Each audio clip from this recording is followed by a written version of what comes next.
ఇప్పుడు మనం process synchronisation background గురించి డిస్కస్ చేద్దాము. అంటే ప్రాసెస్ సింక్రనైజేషన్ ఎందుకని యూజ్ చేస్తాము దాన్ని డిస్కస్ చేద్దాము with the help of producer consumer problem. ఇందులో మనకి రేస్ కండిషన్ అనే ఒక ప్రాబ్లం వస్తుంది. సో దాన్ని మనం ఓవర్కమ్ చేయడం కోసం సింక్రనైజేషన్ మనకు కావాలి. సో ప్రొడ్యూసర్ కన్జ్యూమర్ ప్రాబ్లం అంటే మనకి టూ ప్రాసెసెస్ ఉంటాయి. First process producer process, second process consumer process. Producer process అనేది ఐటమ్స్ని ప్రొడ్యూస్ చేస్తుంది. ప్రొడ్యూస్ చేసిన ఐటమ్స్ అనేది ఒక బఫర్లో స్టోర్ చేస్తుంది. ఆ బఫర్నే మనం షేర్డ్ బఫర్ అంటాము. షేర్డ్ బఫర్ అని ఎందుకు అంటున్నాము అంటే ఆ బఫర్ని ప్రొడ్యూసర్ ప్రాసెస్ యూజ్ చేస్తుంది as well as consumer process use చేస్తుంది. సో రెండు ప్రాసెస్ సేమ్ బఫర్ని యూజ్ చేస్తుంది కాబట్టి దాన్ని మనం షేర్డ్ బఫర్ అంటాము. సో మన యొక్క ప్రాసెస్లో మనం కౌంట్ అనే ఒక షేర్డ్ వేరియబుల్ యూజ్ చేస్తున్నాము. సో మన యొక్క ప్రాసెస్లో ప్రొడ్యూసర్ కన్జ్యూమర్ ప్రాసెస్లో కౌంట్ అనేది షేర్డ్ వేరియబుల్. వేరియాస్ ఇక్కడ ప్రొడ్యూసర్ ప్రాసెస్ ఏం చేస్తుంది, ఒక ఐటెంని ప్రొడ్యూస్ చేస్తుంది. ప్రొడ్యూస్ చేసిన ఐటెంని షేర్డ్ బఫర్లో స్టోర్ చేస్తుంది. వేరియాస్ కన్జ్యూమర్ ప్రాసెస్ అనేది బఫర్లో ఉన్న ఐటమ్స్ని కన్జ్యూమ్ చేస్తుంది. ఇప్పుడు ప్రొడ్యూసర్ ప్రాసెస్ యొక్క code as well as consumer process యొక్క కోడ్ మనం డిస్కస్ చేద్దాము. సో ఇక్కడ మనం బఫర్ని ఎలా ఇంప్లిమెంట్ చేస్తాము అంటే with the help of shared buffer. So దీన్నే మనం ఎలా రిప్రజెంట్ చేస్తామంటే సర్క్యులర్ బఫర్. ఇలా ఉంటుంది మనకి బఫర్ అంటే సర్క్యులర్ బఫర్ ఇలా ఉంటుంది. ఇక్కడ మనం ఏ వేరియబుల్ యూజ్ చేస్తున్నామంటే కౌంట్ అనే వేరియబుల్ యూజ్ చేస్తున్నాము. మన షేర్డ్ వేరియబుల్ అనేది కౌంట్. సపోజ్ కౌంట్లో 5 అనే వాల్యూ ఉందనుకోండి, దాని అర్థం ఏంటంటే మన యొక్క బఫర్లో 5 ఐటమ్స్ ఉన్నట్టు. సపోజ్ కౌంట్లో 0 ఉంటే our buffer is empty. So ఇక్కడ మనకి 5 ఐటమ్స్ ఉన్నాయి. సో ఇక్కడ మనం ఒక ఎర్రే యూజ్ చేస్తున్నాము. ఎర్రే యొక్క ఇండెక్స్ ఆల్వేస్ మనకి 0 నుంచి స్టార్ట్ అవుతుంది. సో తర్వాత 1 ఉంటుంది, 2 ఉంటుంది, 3 ఉంటుంది. ఎర్రే ఇండెక్స్ 0తో స్టార్ట్ అయ్యి సైజ్ -1 వరకు వెళ్తుంది. ఇక్కడ మనకి సైజ్ అంటే 5 కాబట్టి సో 5 - 1 అంటే 4 వరకు వెళ్తుంది. ఇక్కడ మనము ప్రొడ్యూసర్ ప్రాసెస్లో ఇన్ అనే వేరియబుల్ యూజ్ చేస్తున్నాము. ఆపరేషన్ కోసం ఇన్ అనే వేరియబుల్ యూజ్ చేస్తున్నాము.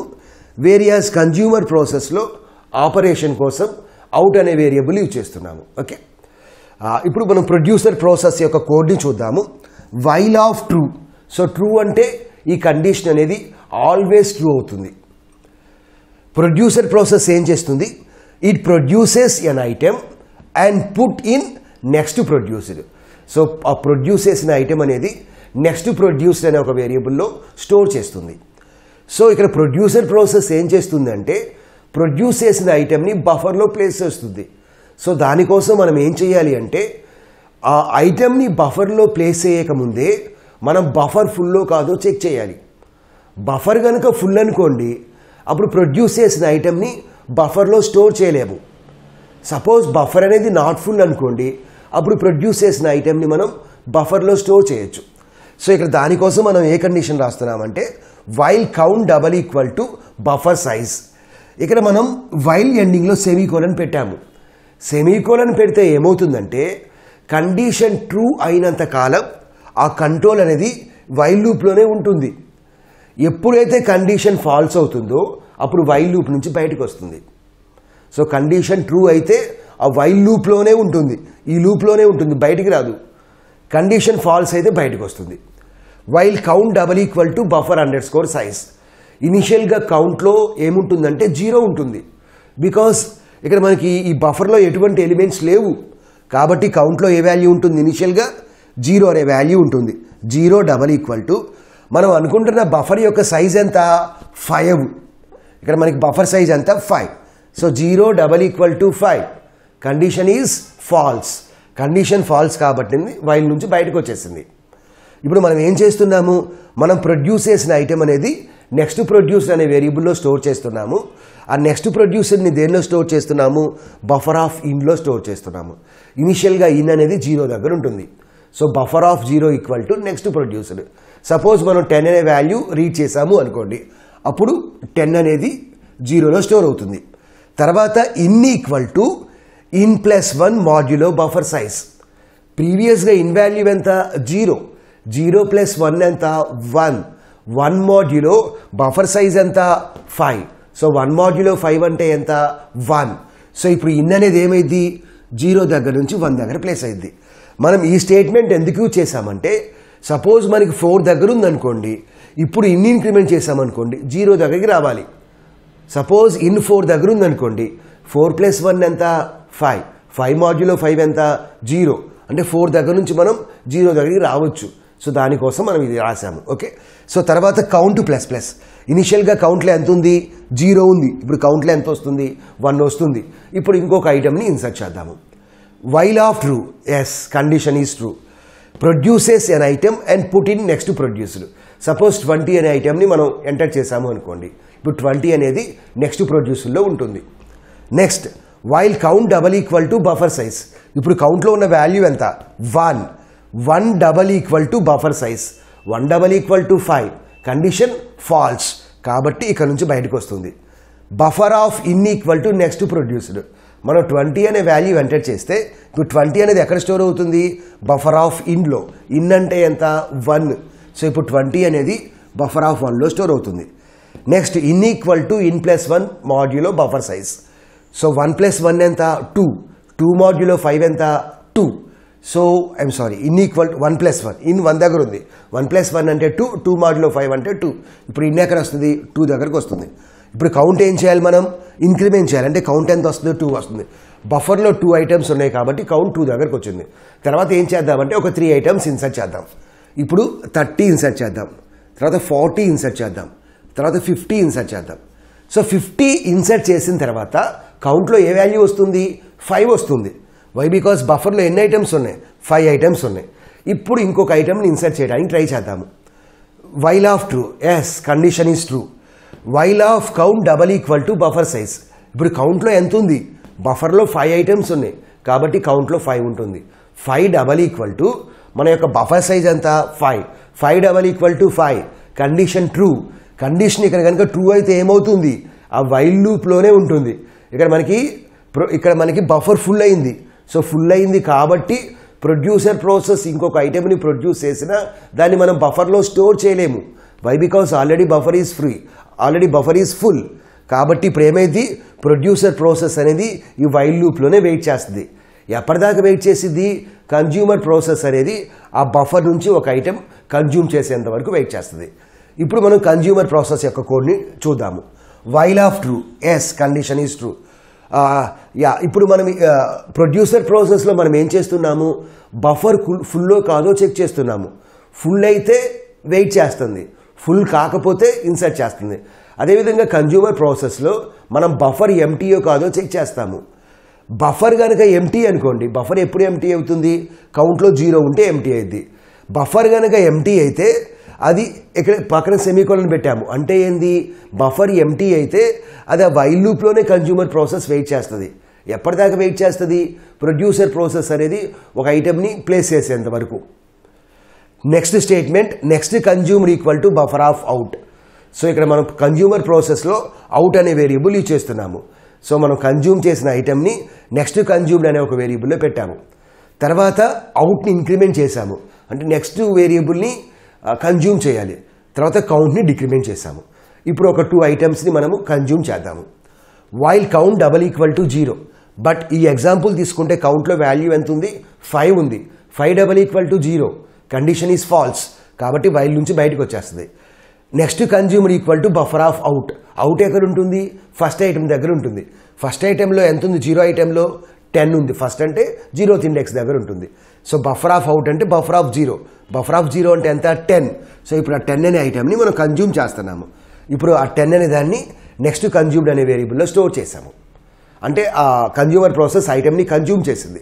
ఇప్పుడు తర్వాత ఏం చేయాలి 1లో ఉన్న దాన్ని కన్జ్యూమ్ చేయాలి కాబట్టి అవుట్ని ఏం చేయాలి ఇంక్రిమెంట్ చేయాలి. So out equal to out plus 1 modulo buffer size. ఇప్పుడు మనకి బఫర్లో 4 ఐటమ్సే ఉన్నాయి కాబట్టి కౌంట్ని డిక్రిమెంట్ చేసాము. ఆ విధంగా ఇంకొక ఐటమ్ని మనం కన్జ్యూమ్ చేద్దాము. So while of true, as condition is true, while count double equal to 0. ఇప్పుడు ఎంత ఉంది బఫర్లో 4 ఐటమ్స్ ఉన్నాయి. 4 double equal to 0, condition is false. False కాబట్టి లూప్లోంచి బయటకు వచ్చింది. Next consumed equal to buffer of out. ఇప్పుడు అవుట్ ఎక్కడ ఉంది? 1 దగ్గర ఉంది. ఇందులో మనకి బఫర్ ఆఫ్ 1 అంటే ఎంత? 20. సో ఇప్పుడు 20 అనే ఐటమ్ అనేది కన్జ్యూమ్ అయిపోతుంది. 20 అనే ఐటమ్ని కన్జ్యూమర్ ప్రాసెస్ కన్జ్యూమ్ చేసింది. తర్వాత అవుట్ని ఏం చేయాలి? సెకండ్ లొకేషన్ దగ్గర ప్లేస్ చేయాలి. దానికోసం out equal to out plus 1 modulo buffer size. ఇప్పుడు కౌంట్లో ఎన్ని ఐటమ్స్ ఉన్నాయి? 3 ఐటమ్సే ఉన్నాయి. కాబట్టి count minus minus.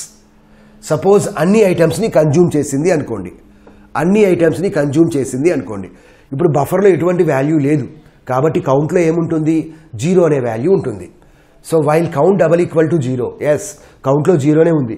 0 double equal to 0, yes condition is true. కాబట్టి ఏమవుతుంది? ఈ వైల్ లూప్లోనే ఉంటుంది. ఎప్పుడు దాకా ఉంటుంది? ప్రొడ్యూసర్ ప్రాసెస్ అనేది ఇంకొక ఐటమ్ని ప్రొడ్యూస్ చేసి బఫర్లో ప్లేస్ చేసేంత వరకు. ఇది మనకి ప్రొడ్యూసర్ కన్జ్యూమర్ ప్రాబ్లం.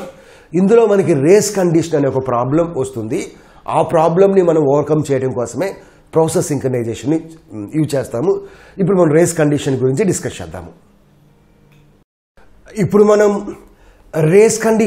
డిస్కస్ చేద్దాము. ప్రొడ్యూసర్ ప్రాసెస్లో మనం ఏం చేస్తున్నాము? కౌంట్ వాల్యూని ఇంక్రిమెంట్ చేస్తున్నాము. సో కౌంట్ ప్లస్ ప్లస్ని ఎలా రాయొచ్చు? Count equal to count plus 1. Consumer ప్రాసెస్లో ఏం చేస్తున్నాము? కౌంట్ వాల్యూని డిక్రిమెంట్ చేస్తున్నాము. ఇంటర్నల్గా సిస్టంలో CPU అనేది రిజిస్టర్స్ మీద ఆపరేషన్ పర్ఫామ్ చేస్తుంది. So count equal to count plus 1ని మనం ఎలా రాయొచ్చు అంటే, ఇక్కడ ఏ అనే ఇన్స్ట్రక్షన్ ఏంటంటే కౌంట్ యొక్క వాల్యూని R1లో స్టోర్ చేసాము. బి యొక్క ఇన్స్ట్రక్షన్ ఏంది? ఇక్కడ మనం కౌంట్ ఇంప్లిమెంట్ చేయాలి. బట్ కౌంట్ వాల్యూ ఎందులో ఉంది? R1లో ఉంది. సో బి ఇన్స్ట్రక్షన్ ఏంది? R1ని ఇంప్లిమెంట్ చేశాము. సి ఇన్స్ట్రక్షన్ ఏంది? ఇక్కడ మనకి రిజల్ట్ ఎందులో ఉండాలి? కౌంట్లో ఉండాలి. సో R1 రిజల్ట్ని కౌంట్లో స్టోర్ చేశాము. అదేవిధంగా కన్జ్యూమర్ ప్రాసెస్లో ఏం చేస్తున్నాము? కౌంట్ని డిక్రిమెంట్ చేస్తున్నాము. ఇక్కడ డి అనే ఇన్స్ట్రక్షన్ ఏంది? కౌంట్ని R2లో స్టోర్ చేస్తుంది. నెక్స్ట్ ఈ అనే ఇన్స్ట్రక్షన్ ఏంది? ఇక్కడ మనం కౌంట్ని డిక్రిమెంట్ చేస్తున్నాము. బట్ కౌంట్ ఎందులో ఉంది? R2లో ఉంది. సో R2ని డిక్రిమెంట్ చేసాము. R2 equal to R2 minus 1. But ఇక్కడ మన రిజల్ట్ ఎందులో ఉండాలి? కౌంట్లో ఉండాలి. సో R2ని కౌంట్లో స్టోర్ చేసాము. సో ఇప్పుడు మనకి let us assume that count equal to 7. So ఇప్పుడు కౌంట్ 7 అయితే ప్రొడ్యూసర్ ప్రాసెస్ ఒక ఐటెం ప్రొడ్యూస్ చేసిన తర్వాత కౌంట్లో వాల్యూ ఎంత వస్తుంది? 7 కాస్త 8 వస్తుంది. అదేవిధంగా కన్జ్యూమర్ ప్రాసెస్ అనేది ఒక ఐటెంని కన్జ్యూమ్ చేస్తే బఫర్లో నుంచి అప్పుడు ఏమవుతుంది? 8 కాస్త 7 అవుతుంది. సో మనం ఒక ప్రొడ్యూసర్ ప్రాసెస్ ఒక ఐటెంని ప్రొడ్యూస్ చేసిన తర్వాత 7 కాస్త 8 అవుతుంది. కన్జ్యూమర్ ప్రాసెస్ ఒక ఐటెం కన్జ్యూమ్ చేసిన తర్వాత 8 కాస్త 7 అవుతుంది. అది కరెక్ట్గా వస్తుందో లేదో చెక్ చేద్దాము. ఇక్కడ మనకి ఏమవుతుందంటే, ఇక్కడ first let us assume that first A అనే ఒక ఇన్స్ట్రక్షన్ ఎగ్జిక్యూట్ చేసాం అనుకోండి. నెక్స్ట్ బి అనే ఇన్స్ట్రక్షన్ ఎగ్జిక్యూట్ చేసాం. తర్వాత సి ఎగ్జిక్యూట్ చేయాల. సి ఎగ్జిక్యూట్ చేయకుండా డి ఎగ్జిక్యూట్ చేసాము, ఈ ఎగ్జిక్యూట్ చేసాము. తర్వాత సి ఎగ్జిక్యూట్ చేసాము, ఎఫ్ ఎగ్జిక్యూట్ చేసాము. ఇలా ఎగ్జిక్యూట్ చేసాము అనుకోండి. సో ఫస్ట్ ఏ ఎగ్జిక్యూట్ చేసాము. ఏ అంటే ఏంది? R1 equal to count. Assumes that count ఈ 7. ఇప్పుడు R1లోకి ఎంత వస్తుంది? కౌంట్ 7 అనుకుంటున్నాం కాబట్టి R1లో 7 ఉంది.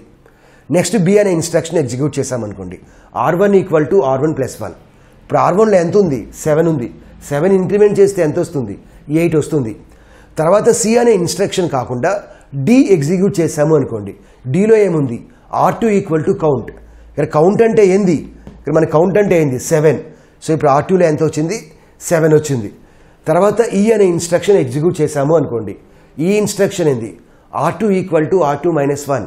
ప్రీవియస్గా R2లో ఉన్న వాల్యూ ఎంత? 7. సో 7 మైనస్ 1 ఎంత? 6. ఇప్పుడు R2లోకి ఎంత వస్తుంది? 6 వస్తుంది. దీని తర్వాత assumes that C instruction is executed. Count equal to R1. R1 అంటే ఇప్పుడు మనకి ప్రీవియస్గా R1లో ఎంత ఉంది? ఈ R1 అంటే ఇది రీసెంట్ వాల్యూ ఎంత ఉంది? 8 ఉంది. అంటే కౌంట్లోకి 8 వచ్చింది. తర్వాత assumes that F instruction is executed. Count equal to R2. R2 అంటే ప్రీవియస్గా మనకి R2లో ఏముంది? ఇది రీసెంట్ వాల్యూ. సో కౌంట్లో ఎంత ఉంది? 6 ఉంది. యాక్చువల్గా మనం ప్రొడ్యూసర్ ప్రాసెస్ ఒక ఐటెంని ప్రొడ్యూస్ చేసిన తర్వాత కన్జ్యూమర్ ప్రాసెస్ ఒక ఐటెంని కన్జ్యూమ్ చేసిన తర్వాత 7 రావాలి. బట్ ఇక్కడ మనకి ఎంత వచ్చింది? 6 వచ్చింది. So this is wrong result. So దీన్నే మనం రేస్ కండిషన్ అంటాము. సో ఇక్కడ మనకి ప్రాబ్లం ఏంటంటే producer process consumer process shared వేరియబుల్ని సైమల్టేనియస్గా యాక్సెస్ చేయాలి అంటే యాక్సెస్ చేయడానికి ట్రై చేస్తే then it will gives the wrong results. ఇక్కడ మనకి ప్రొడ్యూసర్ ప్రాసెస్, కన్జ్యూమర్ ప్రాసెస్ ఈ కౌంట్ అనే వేరియబుల్ని సైమల్టేనియస్గా యాక్సెస్ చేయడానికి ట్రై చేస్తుంది. కౌంట్ అంటే ఏంది? Shared variable. So when producer process and consumer process are trying to access shared variable simultaneously, then it will gives the wrong results. So this wrong result is called as race condition. ఇక్కడ మనకి problem ఎందుకు వచ్చింది? Because both the processes are trying to access the same variable simultaneously. సైమల్టేనియస్గా access చేయడానికి try చేయడం వల్ల problem వచ్చింది. దీన్నే మనం రేస్ కండిషన్ అంటాము. ఈ ప్రాబ్లమ్ని మనం ఓవర్కమ్ చేయడం కోసమే మనం ప్రాసెస్ సింక్రనైజేషన్ యూజ్ చేస్తున్నాము. ప్రాసెస్ సింక్రనైజేషన్ అంటే ఆ షేర్డ్ వేరియబుల్ని ఒక ప్రాసెస్ కనుక యాక్సెస్ చేయడానికి ట్రై చేస్తే ఇంకొక ప్రాసెస్ అనేది యాక్సెస్ చేయకూడదు. So that means at a time either producer are consumer process has to access the shared variable. So producer process access చేస్తుంది అంటే కన్జ్యూమర్ ప్రాసెస్ వెయిట్ చేయాలి. కన్జ్యూమర్ ప్రాసెస్ యాక్సెస్ చేస్తుంది అంటే ప్రొడ్యూసర్ ప్రాసెస్ వెయిట్ చేయాలి. ఇది మనకి process synchronisation background, basics on process synchronisation. అంటే process synchronisation ఎందుకు అసలు, ఇది ఎలా ఇంప్లిమెంట్ చేయాలి ప్రాసెస్ సింక్రనైజేషన్ అనేది ఫ్యూచర్లో చూద్దాం. క్రిటికల్ సెక్షన్ ఉంది, సెమాఫోర్స్ ఉన్నాయి, మానిటర్స్ ఉన్నాయి, అవి యూజ్ చేసి ఇంప్లిమెంట్ చేస్తాను. So producer consumer problem discuss చేస్తూ మనం ప్రాసెస్ సింక్రనైజేషన్ ఎందుకో ఈ వీడియోలో డిస్కస్ చేసాం. సో రేస్ కండిషన్ అనే ప్రాబ్లం వస్తుంది. ఈ ప్రాబ్లమ్ని ఓవర్కమ్ చేయడం కోసమే క్రిటికల్ సెక్షన్, సెమాఫోర్స్ యూజ్ చేస్తాము. వాటి గురించి ఫ్యూచర్లో డిస్కస్ చేద్దాం.